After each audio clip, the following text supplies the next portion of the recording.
I hear so many big name influencers say that events are the least profitable thing that they do in their business, yet they keep doing them. So what gives? Well, I'm going to break it down for you. I want you to hang out here while I record a Greenroom Central podcast episode, and we're going to talk about the long game. We're going to talk about how to be long-term thinkers about events in our businesses, because what if the short-term gain, the direct attribution of doing an event and making sales wasn't all there was? And I think that that's a lens that we need to try on and see if we can get comfortable with.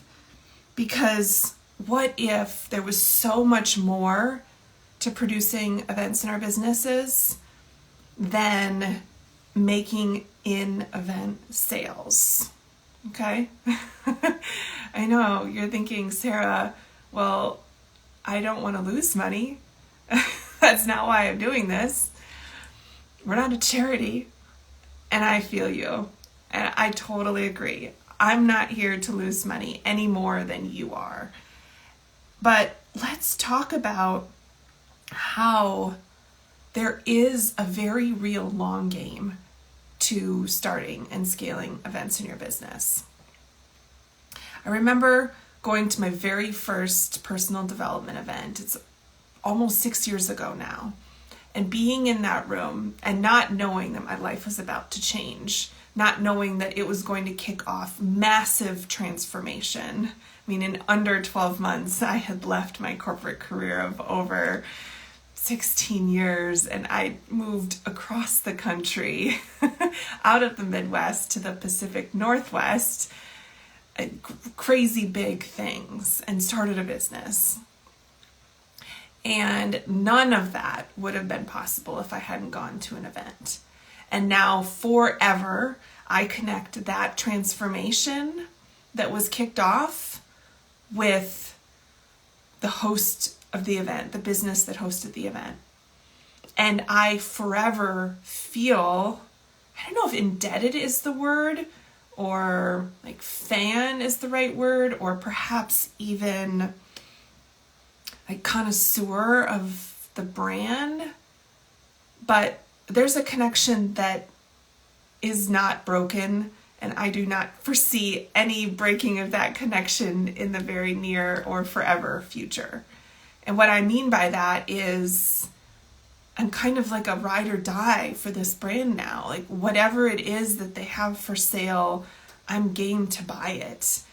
And like whatever the Kool-Aid is, like give it all to me. I'm here for it. And I think it's because there's magic in the room. When you create a live event experience for your community, you build that know, like, or love and trust factor with them, because the intimacy is so much greater than in a digital space. And, you know, and I'm talking in terms of social media and email, because I know that this magic can happen in a virtual room just like it can in an in-person room. And I think that the building of long-term relationships happens when we are together, synchronous learning, ideally in person, can also happen virtually, but that you're really building long-term relationships, and you may not see an ROI immediately. Did I buy anything at that first event other than perhaps a sweatshirt? Not a huge ROI there, right? Probably still lost money on me, to be frank, because the ticket price was quite low. So, but over the long term, bought courses, hired them to speak at an event, bought books, referred them to other friends and peers and businesses. I mean, the list goes on. And we're still inside of 6 years. I can't imagine what the lifetime ROI is. So what I think the first thing that I want you to get anchored in here is that an event is a very key piece of building lifetime customer value that is higher than it would have otherwise been without an event. Okay? You're building brand loyalty, you're building trust, you're building an emotional connection. And I truly believe that that happens when we're together live. And it's very, very, very hard, unless you're a pop icon, to create that without being together live. So that's number one. It really believing that, and I know you can come up with an example right now while we're hanging out together here of you being at an event live and now forever feeling connected at a much deeper level to that brand. Can you come up with one right now? Is something bubbling up for you? And I hope that you can then see and translate that into your own business and brand and how that will play out over the long term to increase the overall lifetime value of each of your customers. I think the second thing that I would want you to know is that when you start hosting events, you become the go-to in your niche for events of that type. And if you don't fill that space, someone else will for your community. Your community wants to get together, to network, to learn new things live, away from the distractions of the rest of their life. And they want it to be you who gathers them. But if it's not you, they will go find it somewhere else. I'll repeat that because that is so important to let sink in. If it is not you, they will go find it somewhere else. They may still love on you and buy your stuff and love learning from you, but they will forever be more deeply connected to a different brand because that brand was able to figure it out and bring them together live because people crave it. Like, we just lived through an entire worldwide experiment of why people crave community and connection and content in a live together environment, and how we will do everything in our power to get back to it if it's taken away from us. And so just know, like, if it's not you, it will be somebody else that fills that gap. And I don't want that to happen. For your brand, I want it to be you. And so what do you need to figure out in order for your community members to be able to gather together live? What's the domino?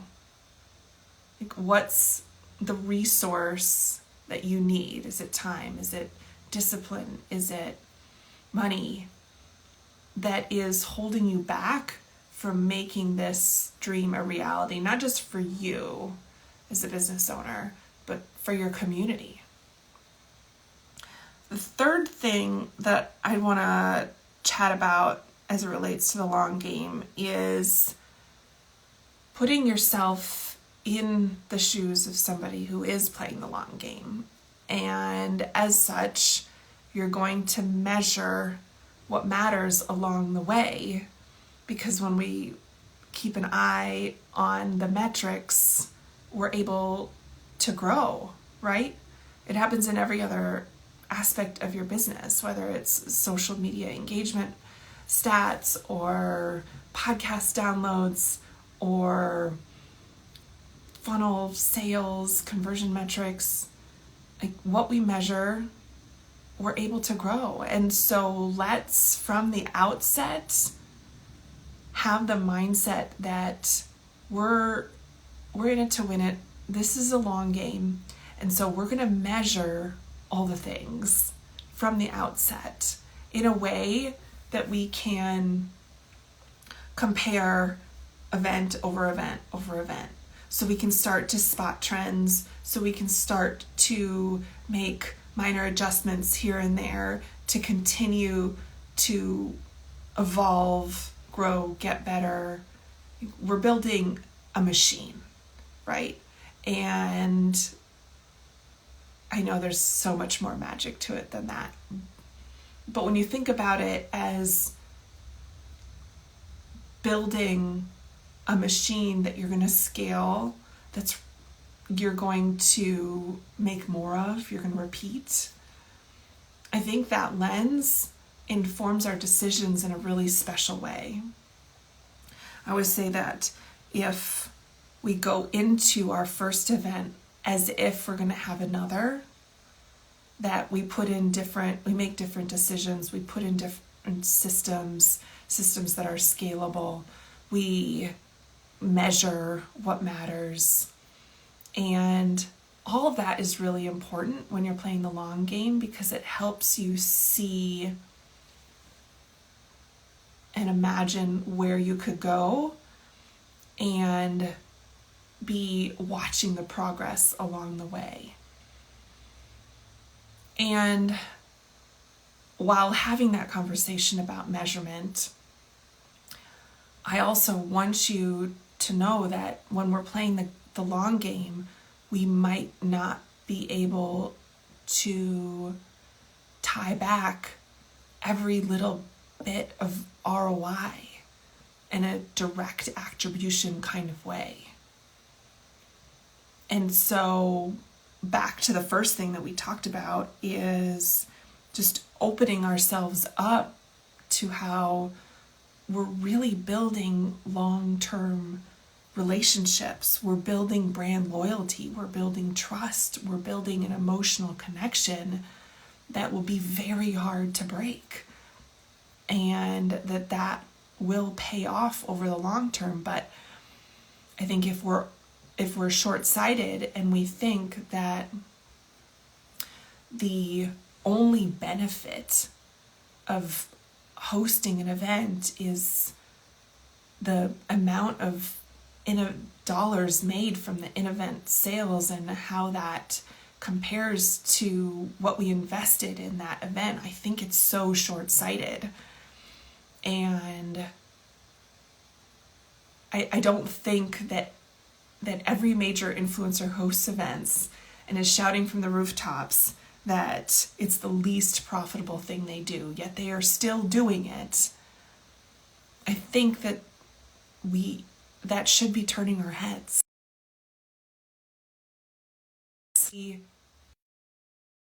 Signal to us that, wait, I think there's something to this whole event thing. And maybe it's more than how many butts are in seats and how many dollars are made. Maybe there's a long game here that I should be thinking about and paying attention to and be open to. You know, when they say, when you build your first funnel and you get it going and you're really looking to, put $1 in and get $2 out pretty much immediately, right? Within the first, maybe it's the first day or the first week or the first 30 days. But as you get more established, you're able to extend that return on investment window. You're able to wait a little bit longer maybe it's a year, maybe it's two, to get that $2 back for the $1 that you put in. I think you could kind of have a little bit of that lens on here too with events, is be open to the magic that happens in the room and how that can translate into higher customer, long-term, like lifetime customer value. And so what if we just focused on making the magic and focused and making sure that we get people in the room, because unless they're in the room, we can't change their lives, right? And then worried less about what we were investing in and what we were getting out on an immediate short-term basis. What if we focused on the service and trusted that it would all play out over the long term in a way that served both our business and the community? What if? I hope this conversation is leaving you feeling like you're ready to get into the game of events, even if you were worried about, am I going to make enough money? And perhaps, if you're already in the game, it's leaving you feeling like, I want to up my game. I really want to step up into a place of service, give my guests the best experience that they've ever had at a live event. And I'm going to detach myself from the outcome and trust that it's all going to work out. That's my wish for you today. I so appreciate you hanging out. I so appreciate you opening up your mind and your heart to this type of a conversation. If questions came up, drop them into my DMs over on Instagram, and I'll help you brainstorm. That's my favorite. All right, take care.